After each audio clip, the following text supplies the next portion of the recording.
All right, so now the things are on. The desk is a mess. We are featuring this. Oh, okay. That lets me know. There, we can just look at that guy for a minute while I put some gloves on and get my. I'm not going to be able to get my head together, but hey, let me turn that microphone off.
Okay, who's out there?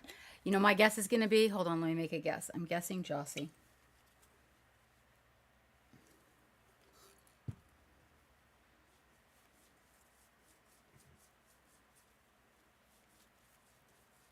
Pipe up in chat and let me know who it is. See if I got that right.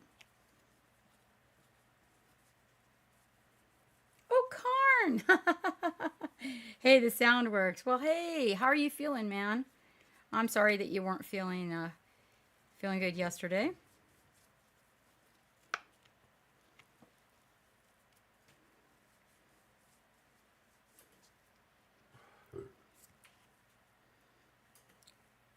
Did you have the opportunity to see the progress on Mary's little lady?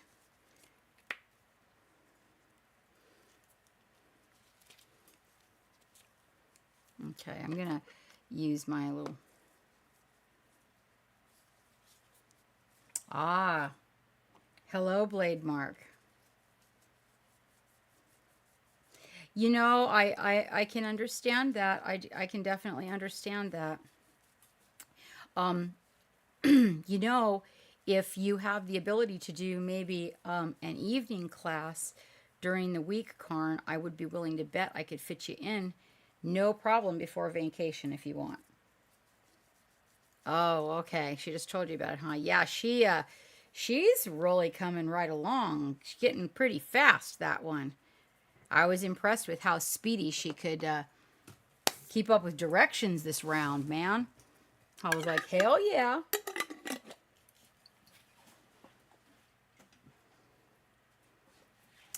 So let's see. I really do want to choose something from Conquest today to give you guys some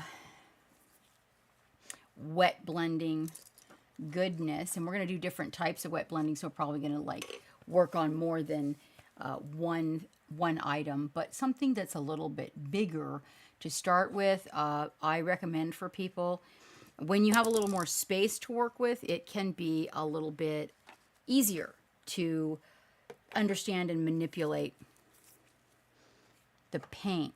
The other thing I'd like to show everybody today, I really feel like it would be in everybody's best interest to go to Scale 75 and pick up some of their paint retarder if you're going to start wet blending. Now, there's a method to the madness. Here it is. So the method to the madness here is, this is the consistency of water. So you are not getting the medium consistency where you have that little bit of gel added or whatever. So as you are learning to wet blend, this particular retarder has the consistency of water. So you're working with the paints in a way that is more like the paint without anything added, which I find to be really important. And one of the things I'd like to show you guys to dig today is a gradient. If you look at the upper right hand picture, you will see Fugen there, and we are looking at his well, is that a helmet? Helmet. I guess it's a helmet. And that helmet has a beautiful gradient on it, which I thought you guys might like to see. You know, the wet blending gradient routine. I just did a little something in class with a student here that I will bring up and show you guys. It has a lovely gradient on it for you. And so you can see a little wet blending and a gradient can really give you a kind of cool and interesting change up to just painting something one solid color. Okay, so this is wet blending, you know, with a gradient. And there's wet blending without one, but in this case, I want to make sure that I have the opportunity to show you the wet blending so you can achieve a gradient. And this particular video will be available to you. The front of it is a little long. I'll try to crop it. But it will be available to you in YouTube for later. This is going to help you greatly because one of the things about wet blending is you are working with acrylics, so moving quickly you know, really helps you get a smoother blend. So if you give yourself a little bit of retarder in the beginning, just to kind of slow down the process so that your mind can grasp exactly what the hand needs to do to get the paint reflexes going, it will make your life a little easier.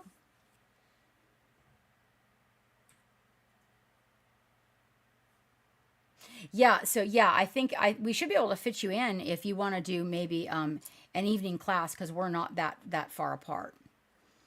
Here we have one of the Wadroon riders, Karn, and she has a new mount. She has found a catastrophe mole and made that her mount. You know, that's what you get when you leave your miniatures unattended. Sometimes they will make up their mind for themselves. I'm going to find something really cool that is conquest related for you guys.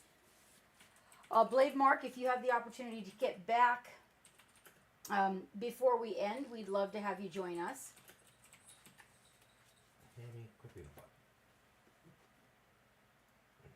Oh, you guys are caves. Yes, this is any. These are caves. These are. Oh yes, I know. These are. That's what you get. These are 100. Oh, that's really good. No. That's city states. That's what I meant to say. The city states, right? These are the guys because we're painting these purple, so I need to. Spartans. Well, here's just like a cape that's loose too. Is this a city state also? This cape belongs to city. This Yeah. cape, okay. Perfect. Okay, that'll work.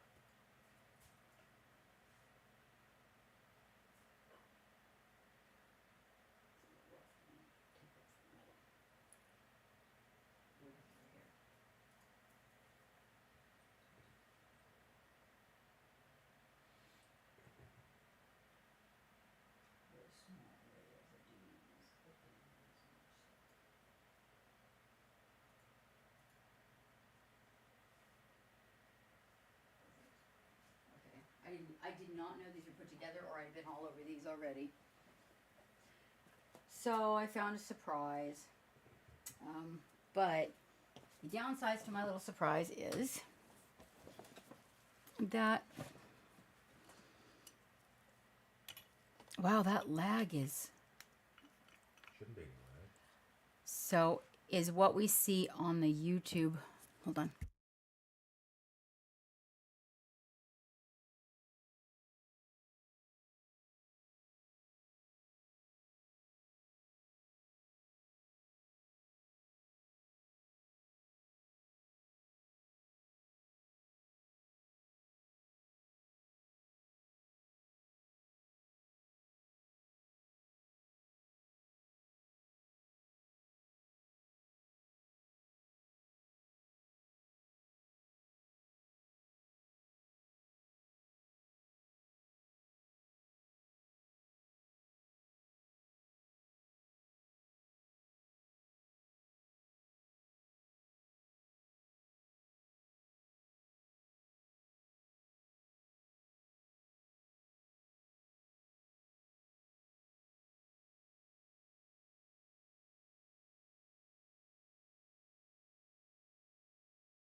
Okay. Are you hearing me now? Yep, I just talked all of that out, and I think actually it was on my end, you guys. So just in case, because I know Jossie takes notes. Jossie, pop into chat and let me know that you actually can hear me. Oh man, I forgot to bring a water bottle down. That was a bad choice. Okay. Oh my gosh, I was just gonna reach out to you last night. I was so freaking wiped, Simini. I was just, I have a letter formulated for you. Hi, I miss you so bad. So Jossie shall pop back in any second, and she does take notes. So I want to make sure she has this for her purple painting, which she's kind of embarking upon.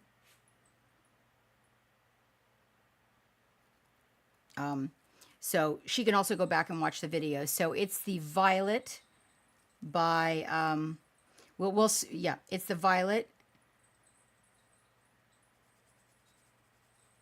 by Chimera. Okay. This is the it's hard to pronounce that one. It's a scale 75. It's called El Dandil Violet. Okay. This is purple by scale 75. I'm sorry. No, it's not. That is Sunset Purple by scale 75. This is purple by Chimera. Okay. This is Glacier. So what this is, if you were to make this color, it's called Glacier Blue. It's by Vallejo. It's my off-white I'm using today. If you were to mix it, it would be the world's tiniest amount of a deep, dark violet purple in white. Okay? Over here we have our plain black. That's scale 75. This is where we have the phthalo green by scale 75. And then remember, this is the Riff Green.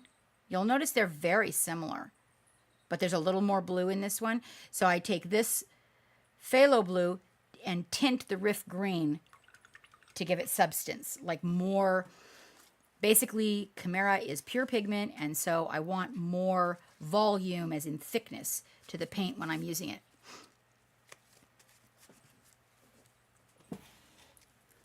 All right, so we're going to do this in a fashion where I am hoping that you guys are going to be able to just tag me, be like, look, I wet blended. All right. You need a paper towel to blot your brush off on to control it. Like I said, a little bit bigger brush than you're used to using is going to be your friend in this instance. Let's get us centered here and focused. Are we focused? Okay, so the first thing that I do is I'm going to take the area, and when you're looking at these purples, I want a medium in here. So these lean a little bit towards really dark and more blue. These lean a little bit more towards a lot more red. So what I will do is I will meet them in the middle, okay?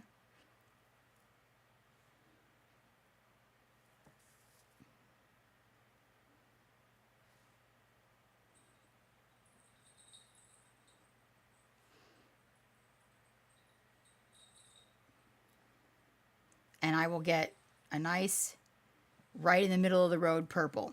Between these two is a little bit lighter, but I want a middle of the road purple. And what I'm going to do is I'm going to give 2 coats, because I am painting over black. So it's going to look a lot darker when it first goes on, because it's painting over black. But so I'm going to paint 2 lovely coats, getting all the recesses. And I'm not really going to worry today about whether or not I get this on his armor or whatever, because we are focusing on getting some wet blending done, and I can go back and clean all of that up later.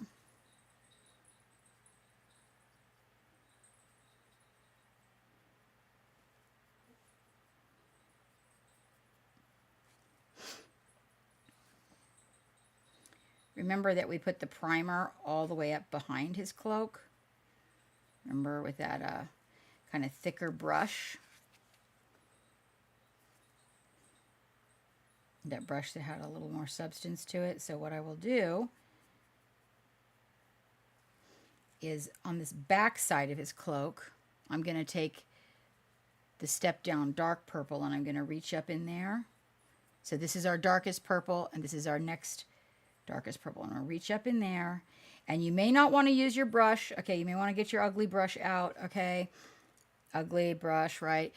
Because you're going to be pushing paint up in, and it's gonna touch parts of the miniature up in there that are going to jam up your tip on your brush. So yeah, right in there. I like to get those because they feel like, you know, nice dark shadowy, but I feel like that there's going to be some color in some of those shadows. And remember that we got that black all the way up in there, so we don't have to worry about anybody tipping this mini around and seeing any, you know, naked mini parts.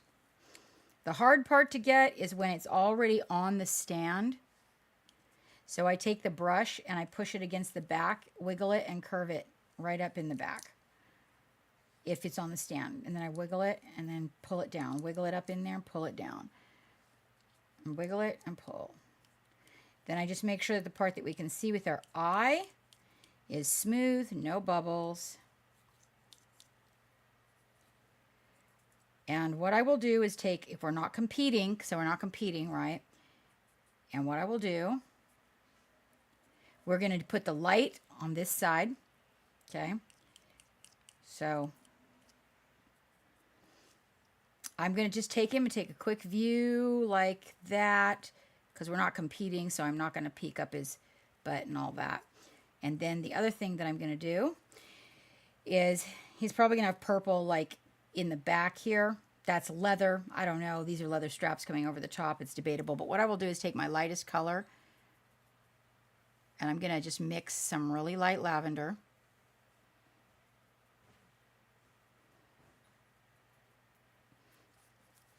And this ends up getting painted over in the long run. But what this does is it marks where my light is for me. Okay, I put it on the armor because, or in these areas, because that way I can kind of see where the light is coming down, and it keeps me in focus with what side the light is coming from. I don't mess with the helmet. Too many pretty little details. I don't want to build it up. So there's plenty of room right here in those areas. But that just lets me know sometimes if I really don't want to paint anything on the miniature, I'm doing this really for you guys so you can see and keep track. I will just paint a place on the base. Okay, that's one coat. Now you'll notice that looks kind of black, right? But the second coat, we're really going to get the expression of that purple.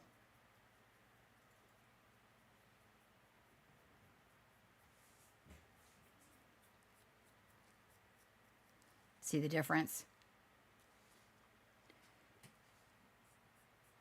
At this point, I have barely, if even, like the only water in the paint was for the most part in the brush when I first started. Okay? I really do want a nice, full coverage on this. In this particular case, not only is it our base, but also it really allows you guys to see the volume of the color.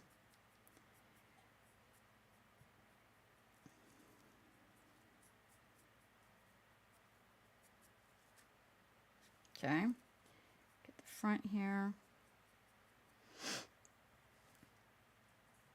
Geek did not do, Geek assembles these, and he didn't do any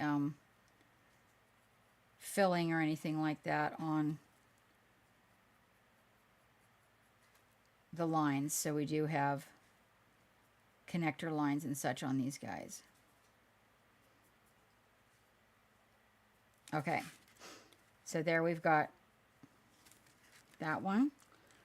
I'll take this opportunity to finish the primer coverage on this one. We're probably going to do a rainbow so that I can show you a real good gradient, like with more than one color involved.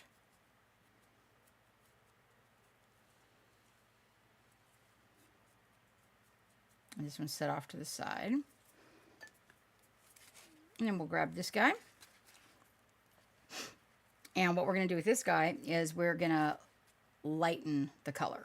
Okay, so that guy's got a dark purple. So we're going to take this over here, and we did 2 parts dark to 1 part light on the first one. This one we're going to do 2 parts light to 1 part dark. And we're going to get a much pinkier, much lighter purple. And that was mixing with my good brush. Let's not mix with our good brushes.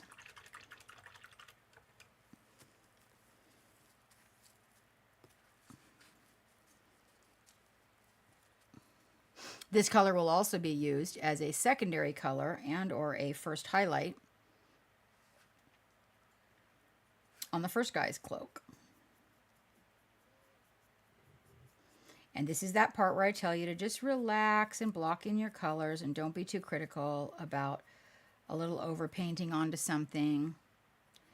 Generally, I do not paint something on top and then something behind. I paint from the inside out. So I would really paint like all of his armor and whatnot. This might be blocked in, but I wouldn't finish it like what we're going to do today.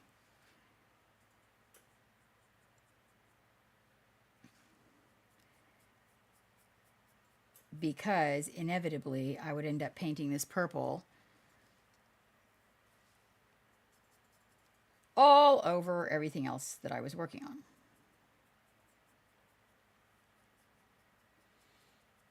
Now I'm going to take that again, second to the darkest color here, and whoops, we're not going to use that brush.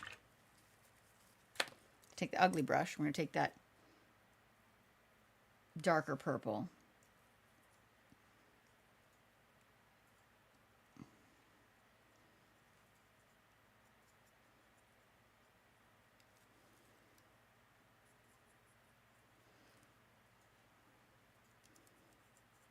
Now, if you don't have him on, if you don't have him like all pre-assembled, you could like do the cape separately and then put it on, which I do a lot of. But in this case, we kind of wanted to speed up the process, and so this is how we're doing it this time.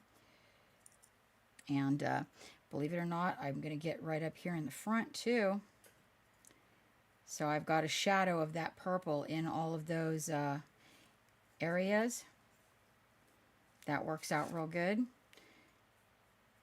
It's nice and dark there. By that time, we can go back and get our second coat. This color is lighter and thinner than the last one that we worked with.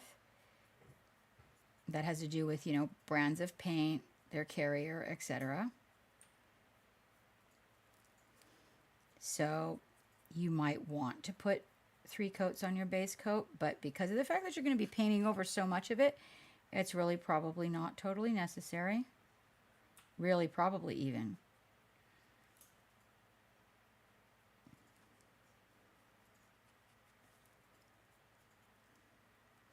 So Minnie, I hope you will join us for our paint jam after we are done here so that we are able to catch up a little bit. I'd love to make a time to sit down and paint, and I just felt, I don't know, like I dropped off the planet there for a minute, and that you were very busy with work. Okay, so there you've got a nice second coat of a different color of purple. So here's the 2. But I want you to notice how velvety, that has a lot to do with that scrubby primer that I put on. Look how velvety, beautifully soft that came out. Okay, and that one's got to dry. This one's drying and should be plenty of coverage for us actually to put the purple over it when we're done. Let me get these guys rinsed out.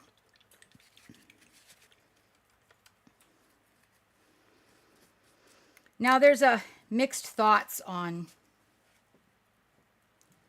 shadows going up to, highlights. And I'd have to say that on the note of it being a little bit easier because you got to paint over and over and over shadows. If you start with your mid-tones and then you kind of move up to not quite your highest highlight, and then you sort of get your shadows in and fine tune it and then highlight it, I feel like there's probably less backtracking on the painting done. Okay, so the first thing that I would do is I would kind of use this mid-tone as my shadow. And so in that case, I would go to the next color up, which is this one here. And you can mix these accordingly. So this one is two different mixtures of these two, like this one, just going more of the pinker color in this one, okay, and more of the darker color in this one. This one's going to play into our shadows. This one's going to play into a little bit of glazing for some fun color play. So I really am going to kind of stick right here in this realm for the most part, okay? Might add a little bit of this in some points, but really these here and playing off of them, even with adding a little bit of white, is primarily, I think, where we're going to isolate it for you guys. Kind of trying to keep the palette a little bit simpler because my palettes can get pretty extensive. Okay, so this being the secondary color that we mixed, we're going to use it and we're going to say, okay, now we know our light is over here, right? So we're going to start with adding this in the areas where we have some light. Okay, so say we got light there, and say we got some light here. All right. So we're going to get some light right along there if it's shining like that, and probably along that, and probably right along there where it sticks out, maybe trailing down a little bit. All right. Excuse me. I will be with Hammy on the second round today, Geek. Yad? What? I will be on the second alarm with Hammy's medication. Okay. Because I got mine late today. Got it. And then, since the light is coming down there, this is kind of standing out a little bit. So I'm going to give that a little bit of love there as well. And then, of course, along these, there, and then maybe a little bit on those parts that are just kind of standing up. So we kind of got that going on, right?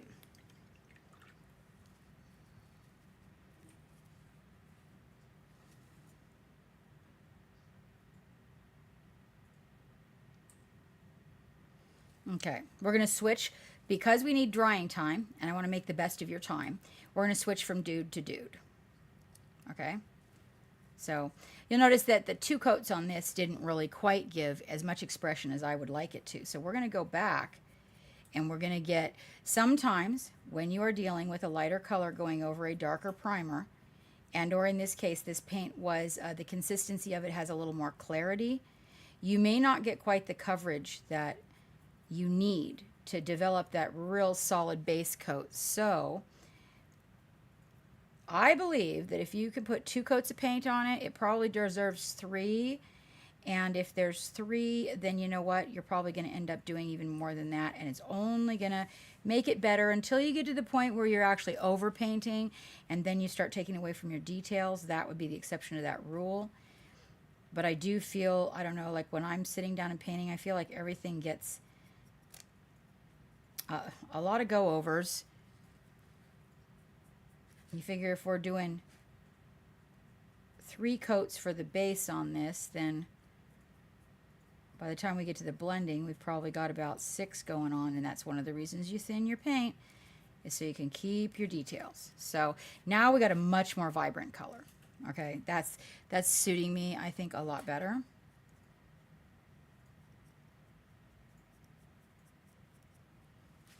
And we'll let that dry. And then we'll go back to this guy. Now, the first thing we have to do is we have to make sure we've got more of that color that we mixed. That was 2 parts of the pinker purple and 1 part of the darker purple that we mixed for that.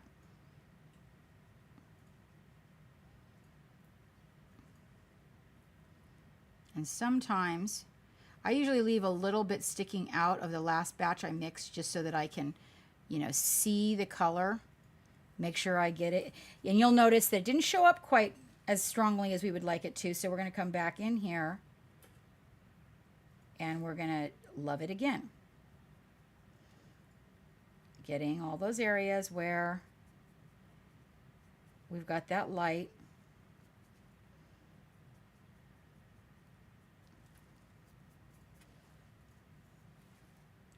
Very little thinning done on the paint at this point, okay?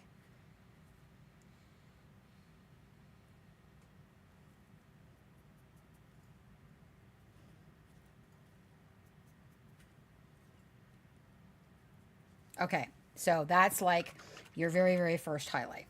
Now, before you start getting the paint thinned down and in there and doing all of your wet blending and everything, one of the things that you're going to want to make sure of is that the paint that's underneath is dry, because if you start doing this on top of the paint, it's going to lift the paint underneath and you're going to be disappointed, because then you're going to have like crackly look. Now, while I'm here, let me get a little bit of this highlight love on this side here and a little bit even here. Keeping in mind our light is in the sky in this instance, okay? Which means that probably like that highlight actually won't go all the way up to there, but stress it not right now. Okay, so when I do this, I like to take an area at a time. When you are first learning, it's a good idea to use, like I said, the retarder. Okay, and the first color I'm going to do, I'm going to mix a lighter color. So we've got this color here. I'm going to make sure I got enough of it to do what I'm doing. Mixed in the right tone.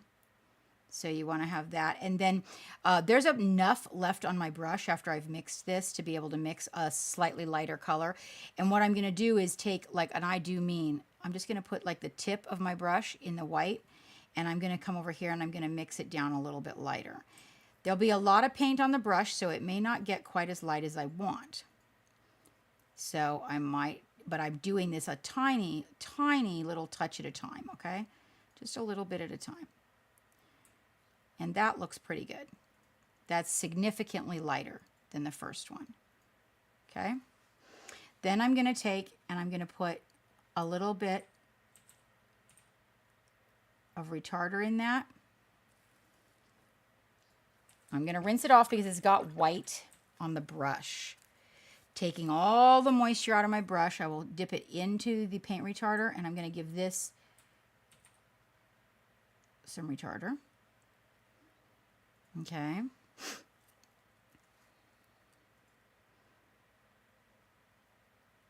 And for right now, we'll just stick with those two colors, and then we'll choose an area. So what I'm going to do is, actually, no, I'm going to go for all three so I can do this for you guys. So let's just, we've got this dark color that we mixed. Let's mix it again, making sure we have enough to do what we need to do. Okay. Getting the retarder in it.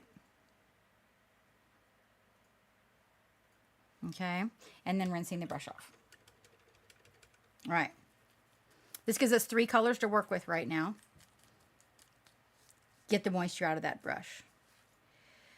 If you have a brush that has a darkened tip like mine, that comes in really handy. So again, try a size 4. Seriously, try a larger area, try a size 4.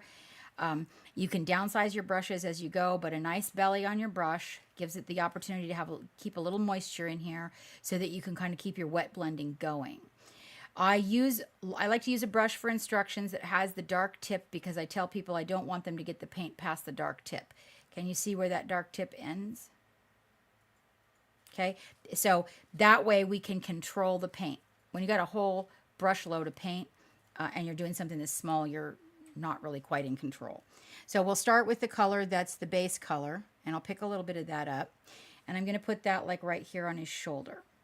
Okay, I am not going to rinse this brush. I'm just going to wipe it off on the paper towel, and then I'm going to come in here and I'm going to pick the color that is the darker color, and I'm going to put it right here.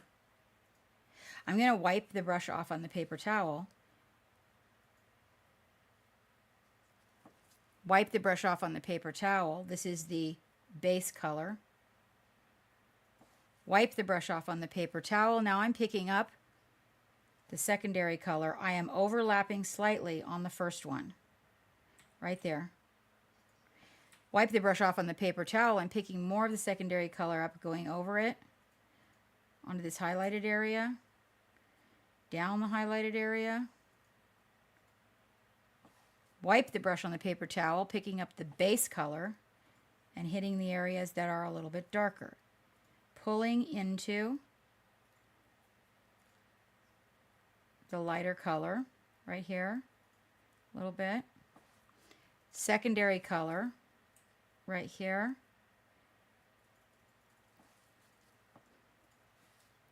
Okay, now I'm going to take this secondary color.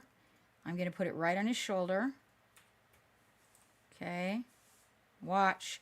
Wiping on paper towel, little tiny bit of this lighter color while the paint is wet right there on top. Wipe the brush on the paper towel, dragging into the other color. Wipe on paper towel. Now watch. Dragging back. Dragging back. Dragging back towards the peak. Okay?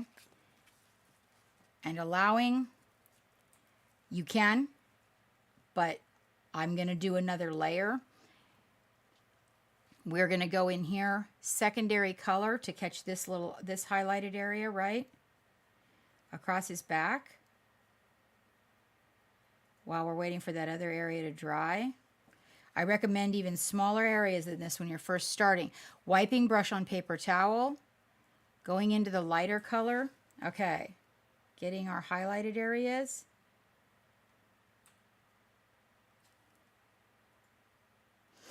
Now, it's almost like a rubbing, I guess you could say, but you're going to go back and forth. We're filling the area gently as you get into the smaller areas and then making a wider stroke there. Wipe on the paper towel, and I'm coming back with nothing more than a slightly damp brush, and I'm just pulling little tiny feathered pieces together into the other paint. Same thing here, little bitty pieces into the other paint. Now before that paint dries, I'm going to go back for the darker color that is our base color, and we're going to put that right in here as it comes around his shoulder. And I mixed it right in. Now we're going to put that down here. Okay, and we're going to pick up the secondary color. And then we're going to take that secondary color and we're going to just kind of pull it gently up into the other one. And then we're going to get this lighter color and we're going to get a few of those areas. Just a few where we think they stand out. Wipe on the paper towel, come in here, and then just kind of cleaning up those lines, sort of very gently pulling the paint together.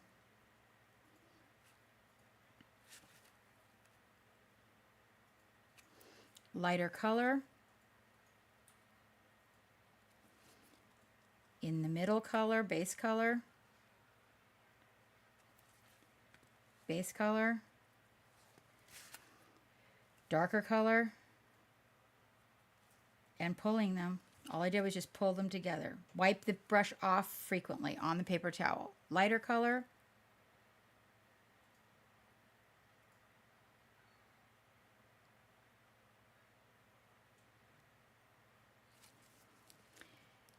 The medium color. And this is where it starts to get technical because now is where the blends really matter because they really start to show up. So I'm dragging back into the highlight. It'll pick up a tiny bit of the highlight with it, and it'll carry it over. Okay?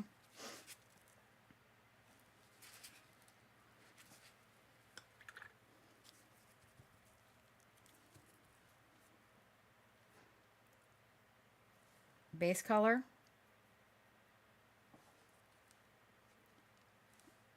And the lighter color. And the lighter color. And then watch. I'm going to pick, so we're going to even mix this up a little bit more so you guys can get like a better, we're going to take this and we're going to put it right in there. All right. Now you're just going to take it and drag it and drag it. Put it where you want it. Okay. Wipe that brush off on the paper towel. And I'm going to drag back. And what that does is it picks up very small amounts of the highlight and pulls it back into that color that's a little bit darker and blends them. And here's Samini got me out of this hyper blending, right? And here he is. In the first class he shows up to is going to be a hyper blending class, right? Go figure. Okay.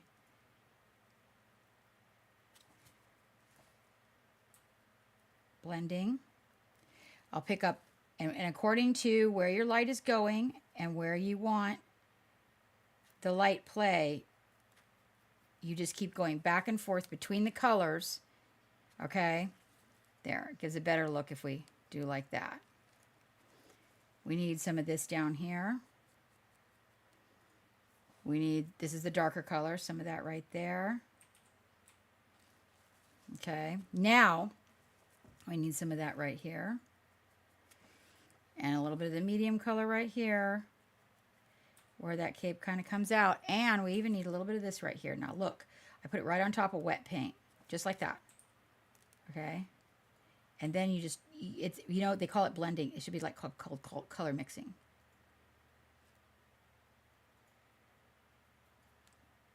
Okay. Right there. Can use a little fine tuning. While it's, I've got the retarder added so you guys can see. Like when you see me do it without the retarder, you'll see absolutely perfectly smooth.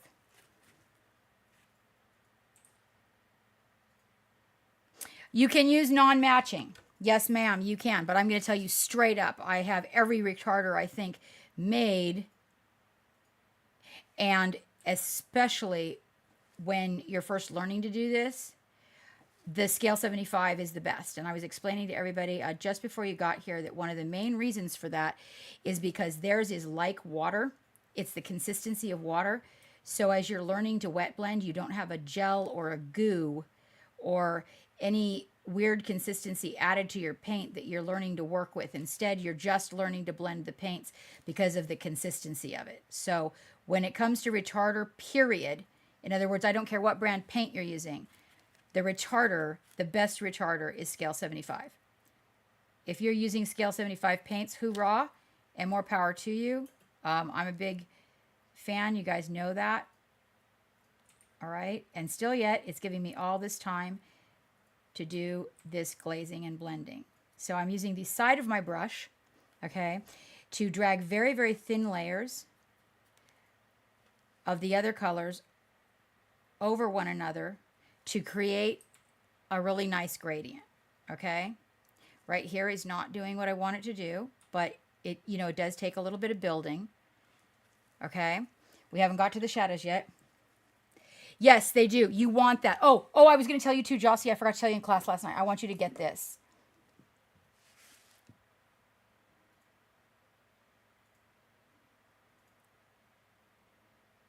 Okay? Really, that's important. Like you can't, that's something that you just cannot go wrong with. They do. They have a sale right now, you guys. And I don't have a code, so if you guys order from them, just do me a favor and please just let them know that the captain sent you. That's all. They, you know, they take really good care of me at the conventions and help with the classes and everything. So I just like them to know that we are out here, you know, doing the do, and that you guys actually do go to them per my recommendation, so that we are, they recommend me. So, all right, now we've got a nice highlight building on the shoulder here. All right, and then the important thing too about wet blending is you really do want to allow your paints to dry in between. So we're going to set him aside and we're going to come back to him, which is going to give us another opportunity with a variable. So we'll put more red in his cloak. Okay, we'll use some of this more traditionally magenta color. I'll mix up the, this color is actually like a, what is that color I'm looking for? Lilac. It reminds me of lilac. So we'll mix that up. And then we need to mix enough of the base color. Again, that's 2 parts of this to 1 part of this. I might not got quite enough purple in there. That's why I leave a little bit on the palette, because I make that mistake all the time. So by having it on the palette where you can, you know, see what color you actually were working with, I'm going to need to put more out. It does definitely help.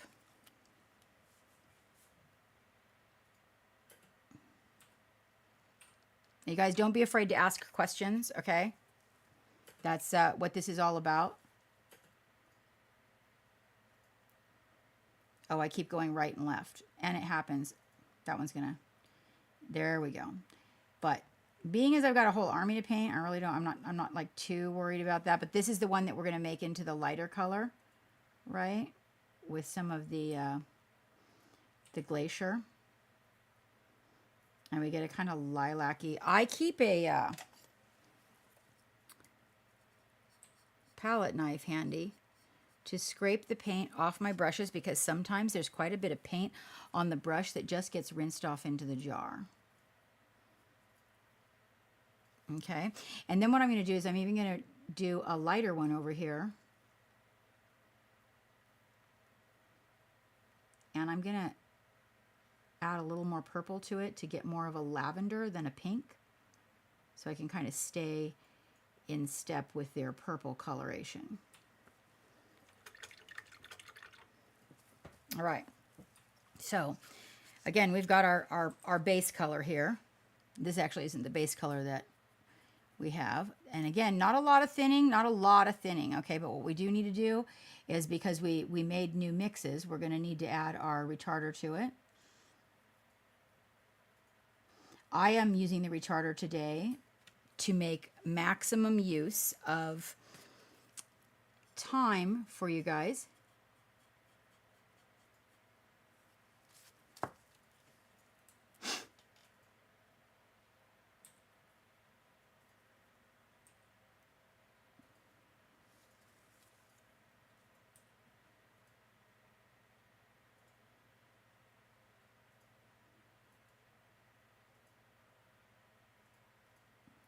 I do really want that a little more lavender. There we go.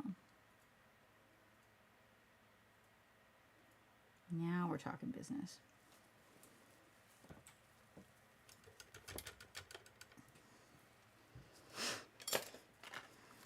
When you are using a palette knife to clear your brush, don't smash the brush too hard, okay? So the very first color that I will take is going to be the base color. And like in this case, again, we've got the light coming from over here, so I'm going to kind of add the base color right about there and there, sort of like that. And then I'll just go into the secondary color, and I'll put it a little too much moisture in my brush. Sorry. Yeah, we want a little bit more coverage there, there. Okay, and right here where it's coming out, wiping on the paper towel, and then I will just take these two colors and pull them together. And really that's all it is you just kind of dab and pull them together. Get the lighter color here. I think I might have a little bit much liquid in my brush there. I like it to be a little thicker than that, especially for demos. And then as we get around the front, we'll go to the middle color. So we're working with like an end color, a middle color, and then, you know, a darker color. So 3 shades. A little bit of the darker one. Go ahead and put that on this side while I'm there.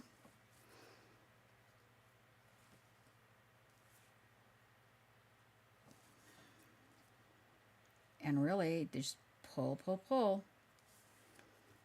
And I want to get it out of the recesses a little bit. I don't want any buildup anywhere, so. And then I will take this while I've got it mixed, right, and I will drag it and mixing it onto the other color where we know that highlight's going to be.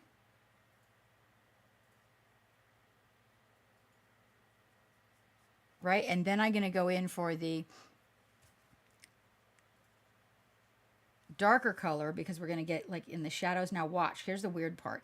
So the darker color, when I use the highlight and then I start blending those two together, the darker color becomes the medium color. So once you get where you're really established at it, you will not have to even work with the three colors. You can quite literally make the third color, which I love to do, right on the mini.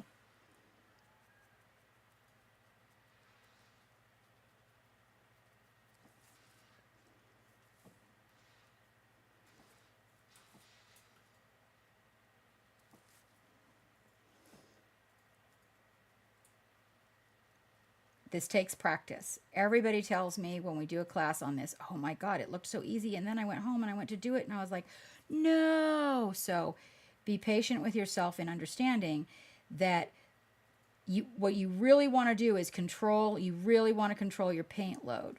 Like where I got a little bit light over here. Now this is still wet because I have retarder on it. I'm going to even mix up on the highlight color and I'm going to slap it on there. Okay. I've still got plenty of wet to work with for somebody that does this as quickly as I do. Take it off the paintbrush and now I'm going to blend. I'm going to pull to the color and then back from the color and to the color and back from the color. The highlight color, I'm using maybe 3 hairs on the top of the brush. Okay, now I'm going to go for the darker color. Okay, and I'm going to come and I'm going to just slap a little bit of that in some of those recesses right there. That's that was the base color for the first guy. Right here, right there, right here. Lighter color. Cleaning the brush off.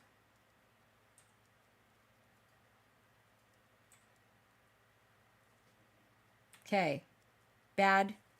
That's bad. That's what happens when you don't let the paint dry. Okay, so don't do that.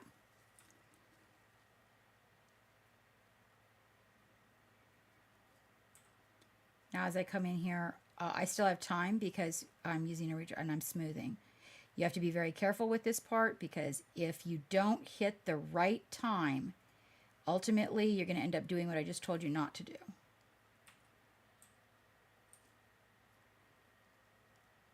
You will learn through experience and feel when you're hitting that point. A little highlight here, a little more. Okay, I'm going to leave that because we're going to come back in for a blend and we're going to pick up the middle color here and we're going to put it in, get it off the brush, and then I'm going to come in here and we're just going to freaking pull it right together.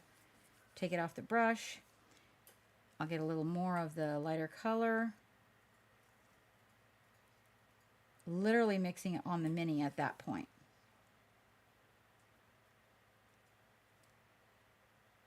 Which is what wet blending I think is all about. And then really dark color, we'll just add a little bit of that right here.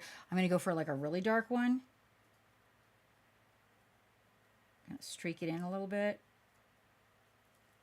A little bit of blending there. So there you can see that gradient taking place.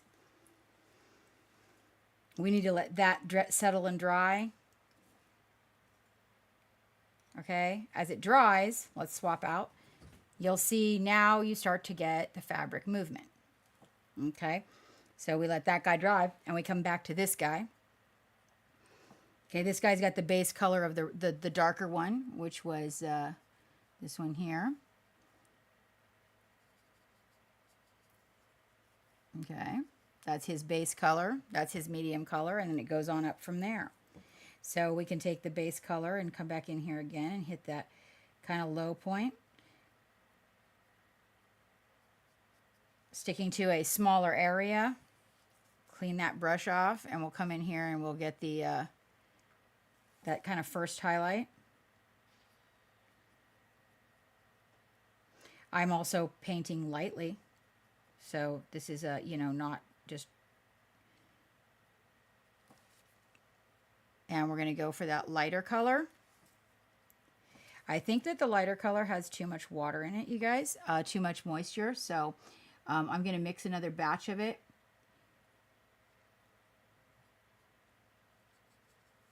So that it's a little thicker. I feel like when you are doing this, you need to make sure that, yeah, that's too much moisture. That your paints have a little more substance, because it's hard enough to learn to wet blend, let alone be working against the consistency of your paint. Okay.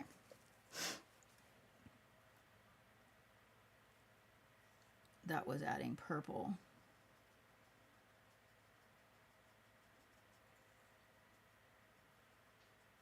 There we go. Okay, so yeah, more. There we go. Now I'm getting into the highlights that are, you know, heavier. But what I'm going to do when I do this is rinse that white off the brush, and I'll go back for the color that's kind of in between, and get the areas, not quite the shadow areas, but the areas right outside of this.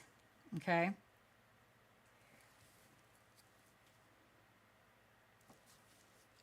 Got to get that moisture off the brush.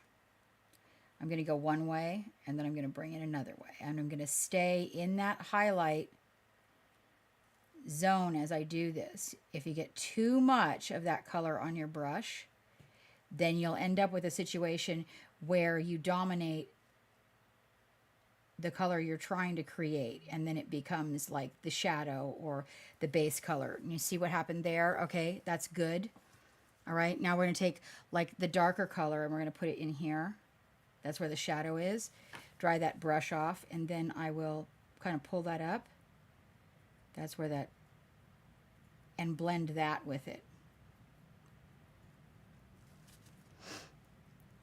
Sometimes you get a little bit of the color that you're trying to sustain more signature from, and mold, and just put it back in.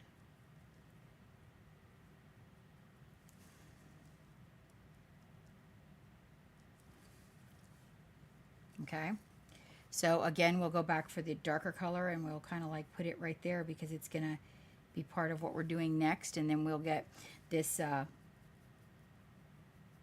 base color and put it in there. I'm gonna, right at that line where they come together, I'll just pull the shadow kind of down into it, but not all the way.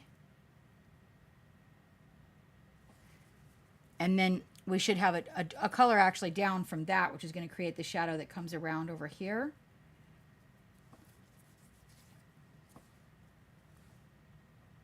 And we want those two to come together. I flatten the brush as it comes around, and I just sort of pull it.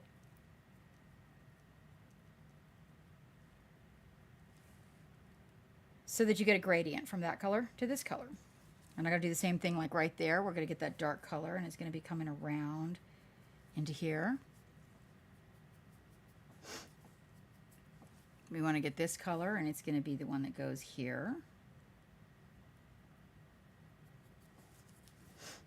And again, sometimes you'll get where you have to bring back.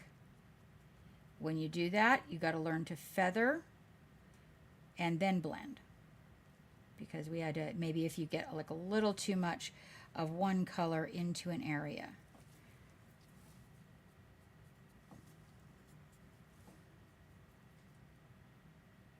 The tip of the brush is your friend, because one of the things that you'll find that you run into is trying to get the paint to blend when you're not using just the little tiny feathery part of the brush.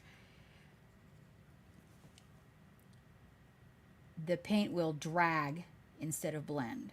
Here we come in with this highlight, real dynamic now.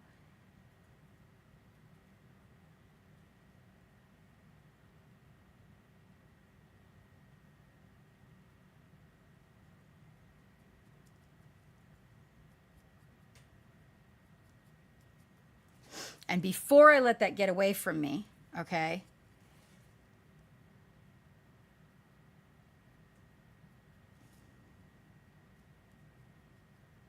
This is, I literally took the dark color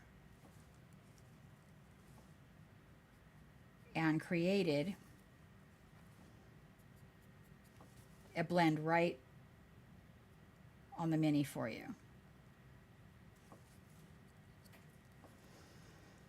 That right there isn't quite as smooth as I'm used to. I generally don't work with retarder, but it moves so fast that I found it really at least helps people learn the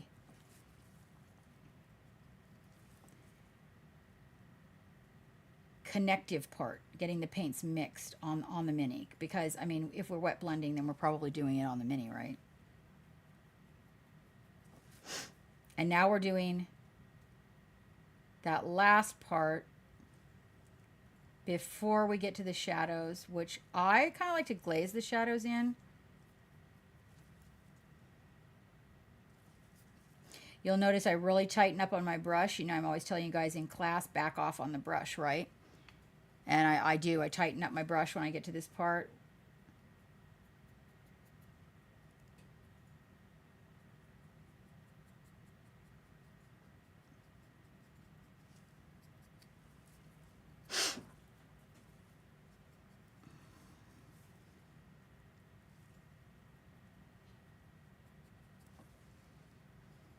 We gotta mix it dark.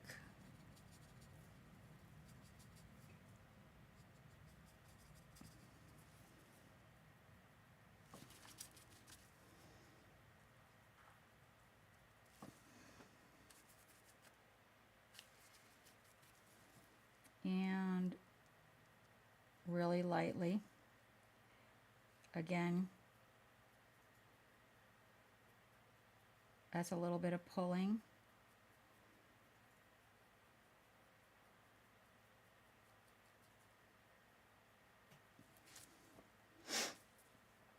And we're almost there. We got to get those places that we really want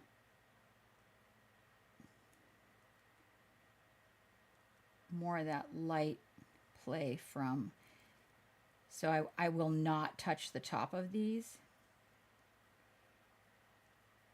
Okay.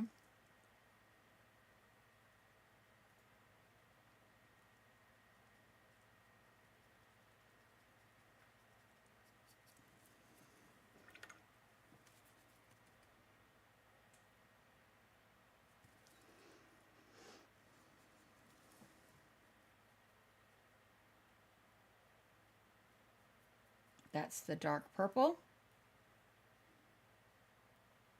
Pulling it on the shadow side, and then of course the secondary.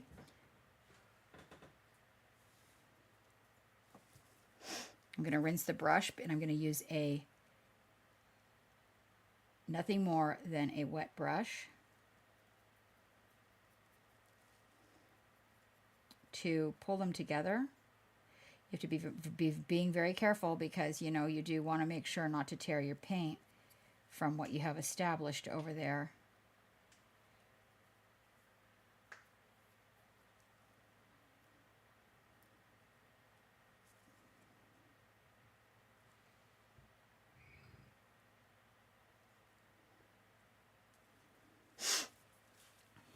And the last one will be pulling that one in.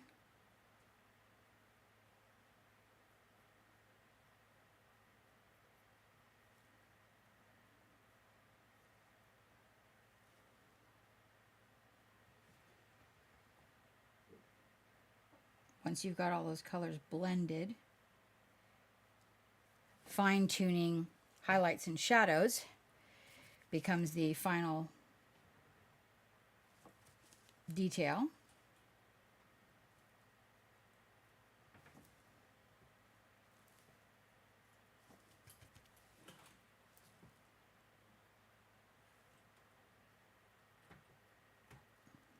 That is a little glaze of the highlight. So the highlight I mixed, it had a little too much moisture, and it came in real handy for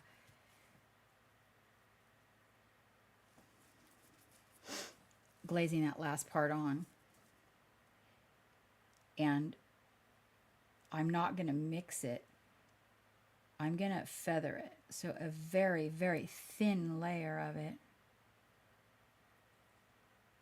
Using the side of the brush in some cases for the edge of the fabric, so that you get that really nice feel of light play.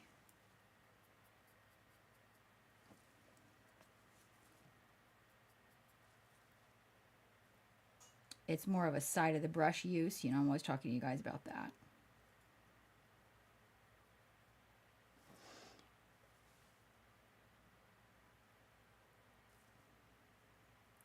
Do not let it fool you that there is not light in the recesses of the fabric. There is. Simony taught me that. He made me just really look at a picture and ask me, do you see dark in every wrinkle? And I was like, no. And he goes, that's because the light reflects. In this case, he's wearing a velvet. So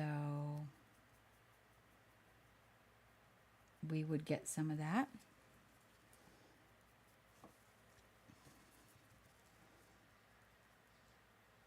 Plain wet brush.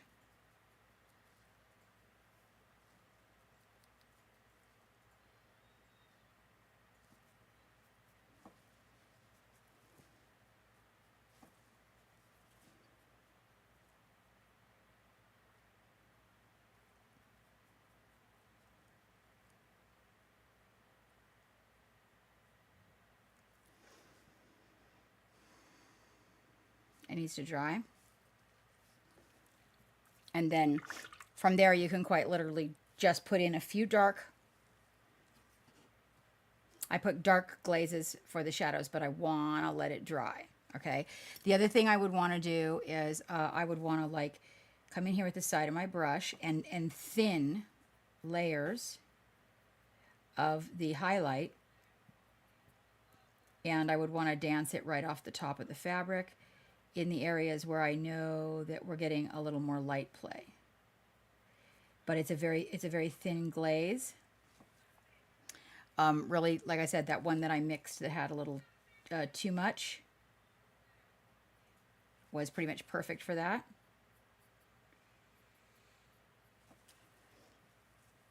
You get paint somewhere you don't want it, a wet brush will pick it up and drag it back.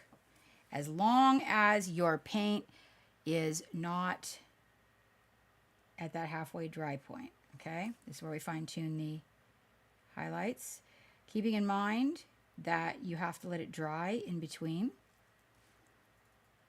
That's really important. Give it time to dry. Don't overpaint. Overpainting will get you every time. It just makes a mess. This is where we fine tune those little highlights.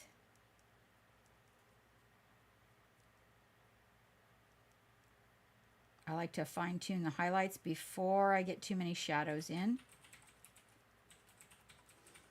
so that you're getting, movement. There we go. Better. So you're getting movement to the fabric. Okay. We probably need to take a little lighter color of purple because this is on the side that is facing the light, and not just make that dark all the way down.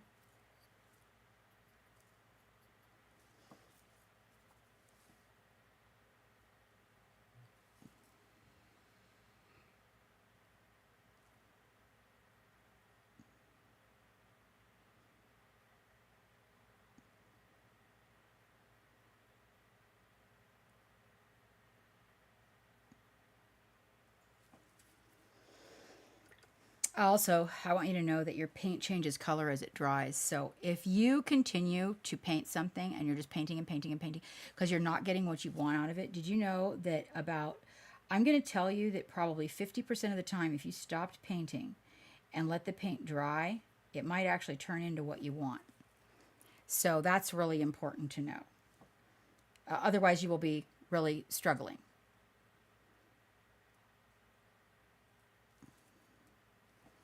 To try to figure out why it is that it's not doing what you want.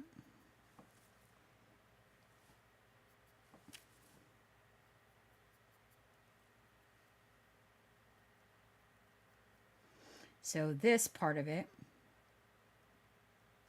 is part of my wet blending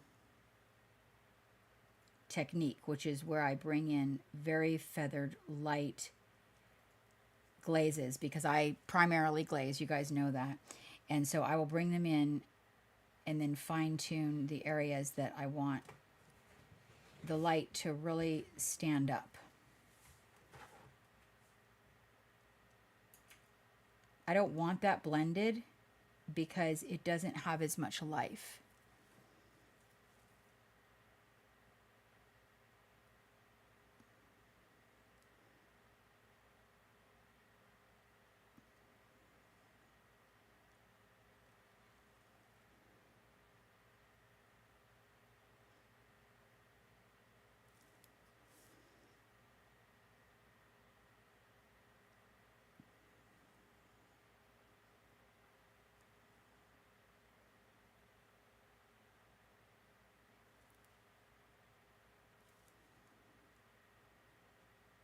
Might be the first time any of you have actually seen me do any serious detail painting.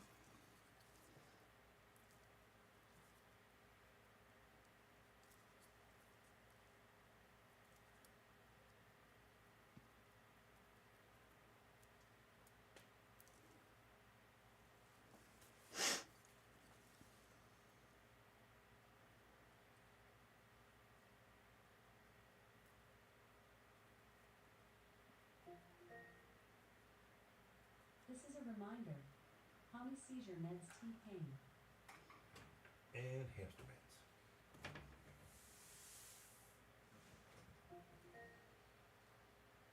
This is a reminder. Mommy seizure meds T-Pain.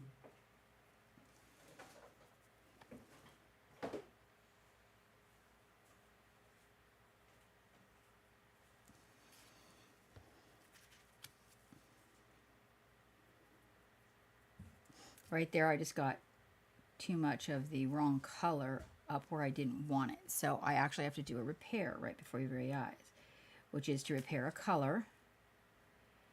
And color, this is how I actually fix a lot of my minis, is through wet blending.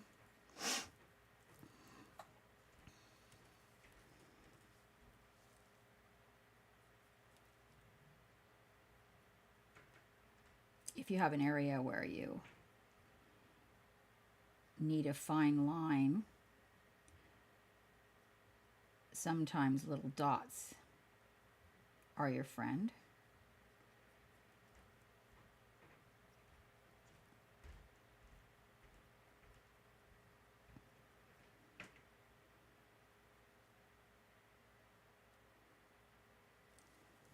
Okay, so with a little bit of feathering, I got a couple of spots here. They've got to dry before you can really get the full expression of the light. And then we're going to do some shadow play.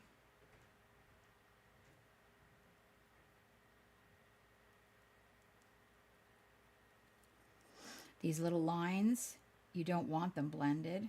I don't. I mean, you can blend them if you find it necessary. But I find that when we get these little lines in there, that the texture is a more valuable part of it than a lot of folks might give it credit for.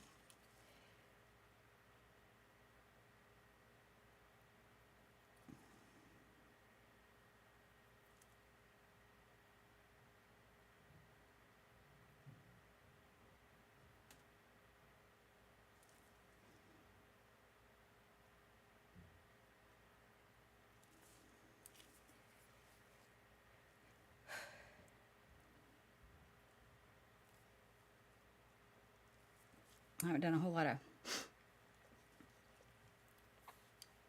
technical in a minute. Let's take the light off of that so you can actually see. There's just this one little spot I don't like.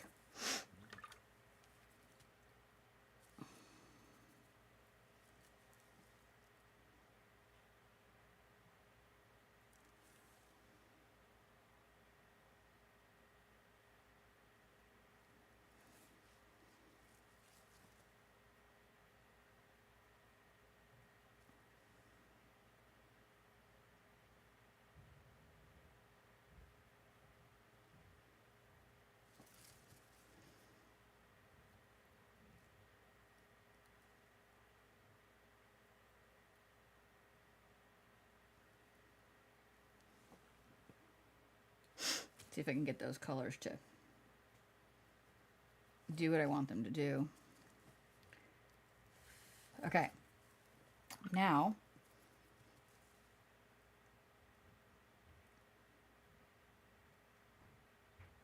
if you were to not see this in these lights, let me see if I can get this in focus for you, like up close, so I can take the lights off it so you can actually see the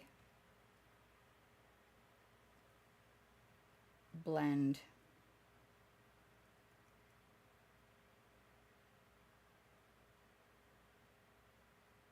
Okay. All right, now from there, this is where I make very thin, and I will create a glaze, and that glaze I'm going to use the phthalo green to create the glaze. But what I'm going to do with the phthalo green, and this doesn't all work with all brands of colors, so this is Chimera, and I can mix the phthalo green with the violet, and it creates this amazing color that I don't even know what to call. It's like a blue. I allow it to have a little bit more green in it. So I guess you could say it's like a very dark teal maybe. I start with it super thin because I don't want to get it in there overpowered. Making sure I take the excess off my brush. And what I'm going to do is I'm going to add this to the shadow areas. But usually, oddly, this will turn it more purple. Thank you. Than anything else.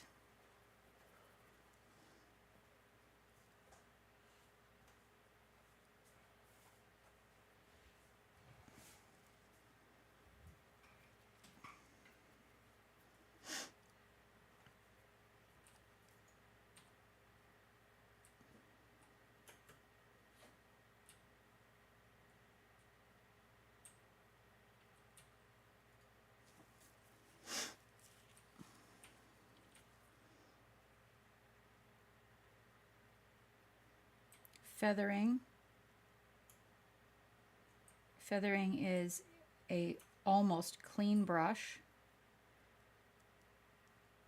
and very, very little light strokes with very, very small amounts of paint. Most of the time when I'm feathering, I'm just moving paint around, not necessarily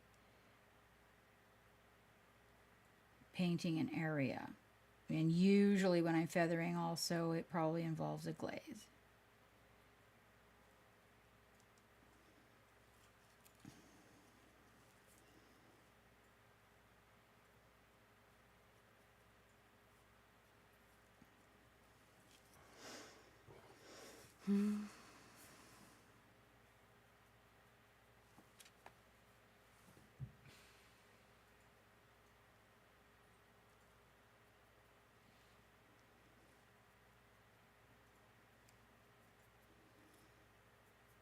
Side of the brush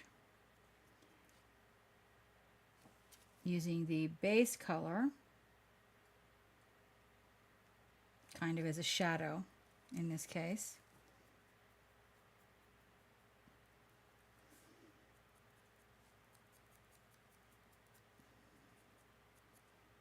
And using a little bit of it thinned at the bottom of the cape so that as the light comes down, it gets darker at the bottom. Notice the difference that made? I will do that again.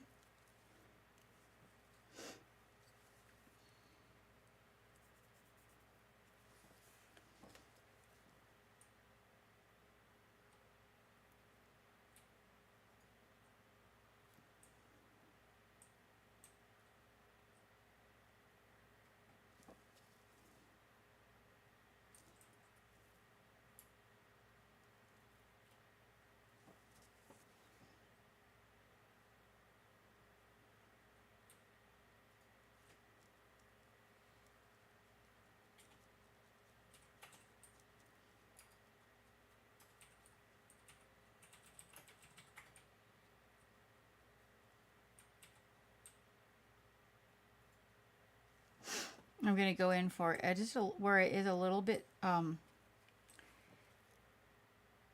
more fortified, and I'm going to put that right in here where it's darker, down here.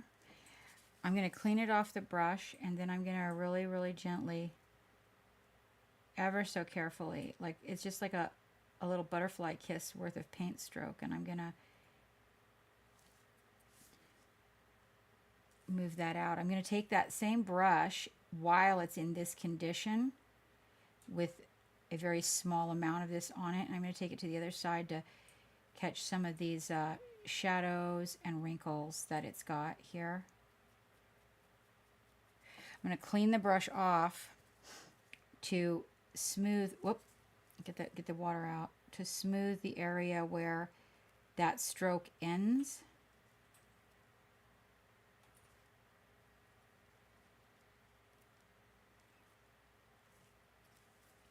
I'll go back in for a little bit more of that glaze just to make sure that I've got this area here, the gradient right on it.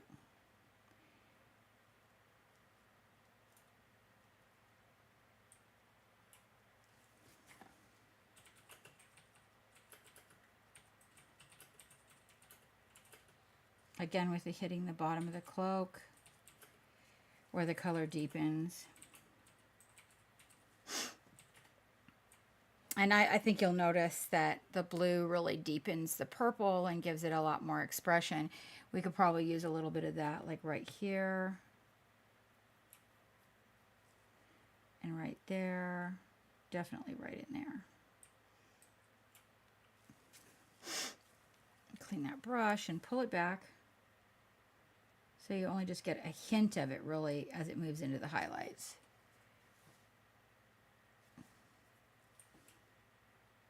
That's a little bit of darker purple just to kind of settle that area right there. There we go.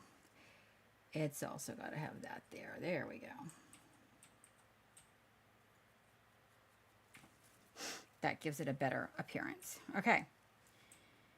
So then the only thing would be like, do you really want your guys to have like boom crashing highlights on the table, or how do you feel about that, you know? But the thing is I'd like the purple of these cloaks to be the backdrop to some pretty sexy, colorful gold and whatnot armor. This is one of the ways that I do this. It is not the only way to do it. I think I still would come in here and fix this one little area right here. It's a little off light-wise. Okay, so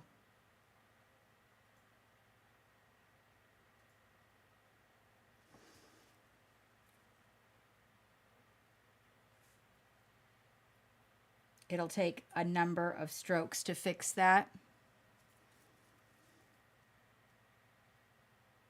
I should say coats rather than strokes.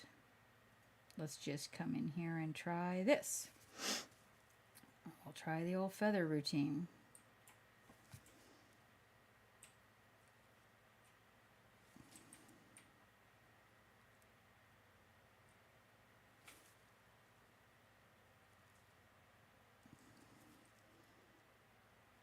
I feel just like I just got like a little bit more that as the light comes around is going to be hitting right there.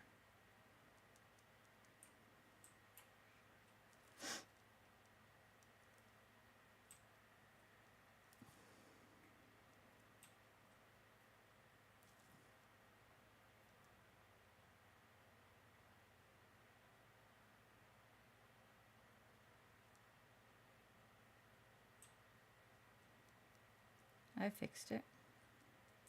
Tiny, tiny little lines is how I do the coat over the wet blending. The wet blending has not become the primary thing anymore. The wet blending is what is done before this part to build a really smooth palette for all of these little lines. So I still need to get a little bit of a curve on this one. We'll just do the dot routine because the way the mini is shaped, it wants to fight that brush stroke right there. So tiny little dots. Tiny little dots really help. They also kind of act like light play because they're broken up. So they make for movement.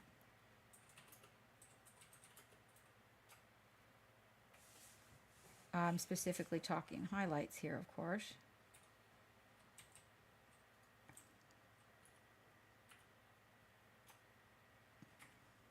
They also create texture. But I mean, if you're doing smooth blending, you may not want texture, but okay. I'm going to show it to you anyway.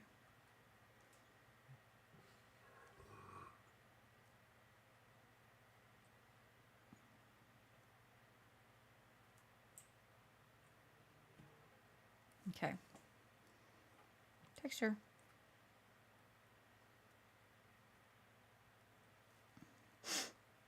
A photograph will do this a lot more justice to give you the depth of the color and the variations in the color.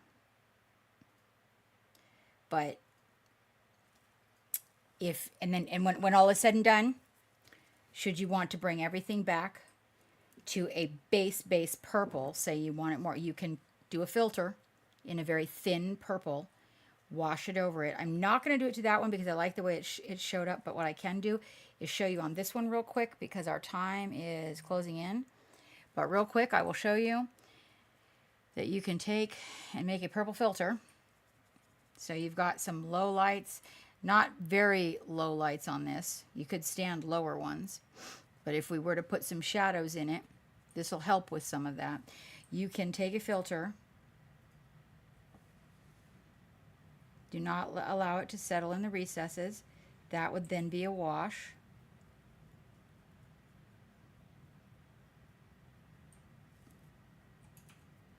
So if you wanted to bring this around to get it, you know, a consistent purple look to it, which a lot of people like this for their armies. They want that consistency.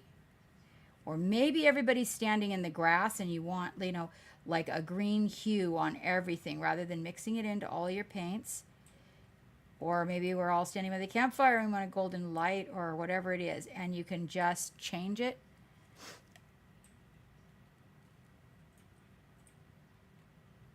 Now, mind you, we didn't finish the wet blending under this, so it's going to look a little scratchy. But you could, what I'm just showing you is see how it just kind of ties the front together there. That's a good example right there. You just put that over it.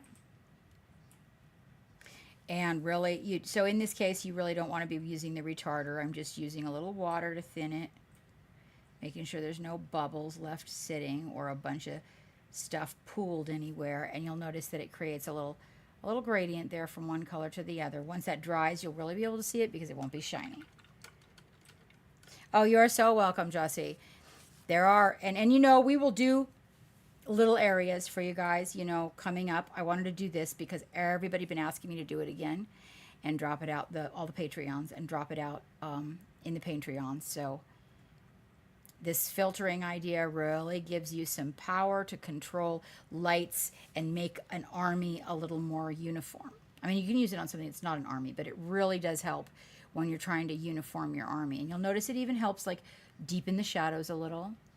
Helps with the gradient as we go around. As it dries, you'll see it turns matte, and as it turns matte, you get a really good effect on that. In the case of this guy, you know, I mean, to me, the variations of color in the fabric give to the truth of the way fabric kind of acts. Now, I may come in here and get just a little bit more purple in, I don't know, though. The sun is kind of coming down on these, so I might come right down here and maybe get just right along there, a little bit more purple. Right in these areas, right there, right there. Of course, I'll have to move it up right here. Right there, just a little bit to kind of see. I didn't paint anything, that's just water. I was just showing you where I feel like that's another trick you can do, by the way. You can kind of test out. It doesn't really work with highlights, but it works with shadows. If you wanted it shadowed more, you can go, oh, maybe I do. Check it out. So it's a little trick to put in your bag. Just get the area wet and ask yourself if you feel like maybe you need more shadow there. Maybe I need a little bit more like right here, huh? Yeah, see, that makes sense to me. Let's do that too. But there's nothing on my brush but water. There, little trick. And you go, oh yeah, maybe I should go back in there and do that. And then you can come back after that dries, and then you can slap that in. All right then, so that concludes our setting for today. I will be back in about an hour to do a little painting myself. Let me show you what I'm going to be working on. Not those guys. I'm going to be working on this. I think. I might work on Butterfly for Hannah. I'm not sure. I'm just going to be that. Or Butterfly for Hannah. And just because I want to really, really relax, it's probably going to end up being Butterfly for Hannah after I work on the metal on this for a little bit. You see my desk is a lovely mess. But I'm going to take about an hour so I can put my feet up. And yeah, I've been kind of running wide open over here for some reason, not sleeping. We had a air conditioner situation and dog situation and garage situation. So yeah, okay. So, and you know what? We never even touched these. So this ink you can use to do that filtering I'm telling you about. Super easy. I can use the Chimeras because they're pure pigment. This is like pure pigment in a little bit of medium. You guys can get this also from Scale 75, and this is your favorite. This is your favorite. You can intensify your paints with it. You can create filters and glazes, and there's so much you can do with it. It's not even a joke. I think next month we are going to do maybe oil washing, so I can teach you guys how to get all the cracks and recesses shadowed so you don't even have to freaking mess with it. Like it's just like, pff, boom, there, done. So you don't have to do a whole bunch of lining. It has been a pleasure. I hope that you guys learned something from it and that you enjoyed it. If you have any questions, please do me a favor, you guys, and pop those questions right into the YouTube and ask them. The reason is because if you're thinking about the question, somebody else probably is too. And the fact that you ask it out there on the YouTube in the chat, everybody gets to see the answer. And it also makes my job a lot easier because I'm answering the question for, you know, a group of people. So that being said, so much aloha.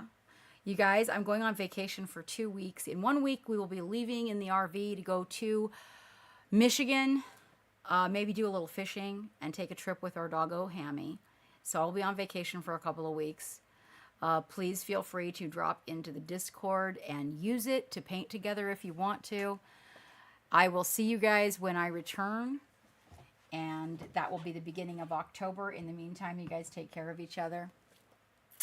Aloha, and get your fucking paint on, people.